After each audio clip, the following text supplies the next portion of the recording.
Makamago bende koro wayudogo kapod wan e kaunti ma Migori ni koro riwruok Jodolo e dinde mopogore opogore Migori okelo penjo ahinya ewi wach mar liet mar siasa ma nyaka gie sani koro okwako piny kata okwako gwenge opogore opogore ma bende koro kelo achiedh nade. E bwo riwruok mar Peace Net Kenya, Jodolo go kotelne gi Charles Otigo wacho ni koro en gima lit ahinya ni koro liet mar siasa gie sani thoth kendo jo siasa mane tich mage timo kar ng'iyo dongruoge mondo be ni koro gitimo ne jopiny.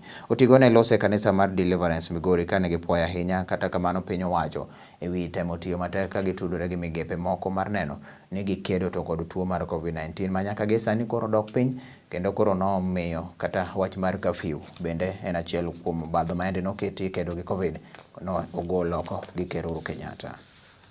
Engaging with everyone so that in this coming election we can have fair and credible election that can last in the lives of Migorians.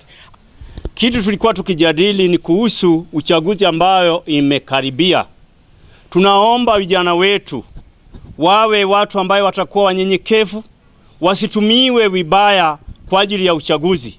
Kwa maana ni miaka mingi tumeona vijana wetu kama uchaguzi imefika wanatumiwa vibaya, wengine wanapoteza maisha, wake wamebaki mayatima na watoto. Lakini leo tumeomba uchaguzi ambaye inayofika hii kama waumini ama kama wasimamizi wenye wa wachungaji iwe ambaye itakuwa ya amani na upendo.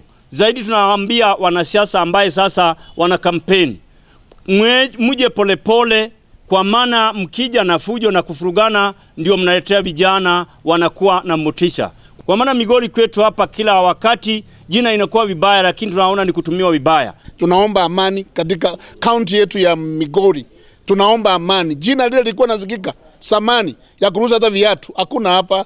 Tumeombea amani na italeta amani itakuwa katika mji huu. Wote mnayewania viti mheshimu kanisa na watumishi wa Mungu. Tumesimama tukiombea nyinyi. I would request all of us to check on politicians and the key things for us to be right. May we have and know their intelligence, their energy,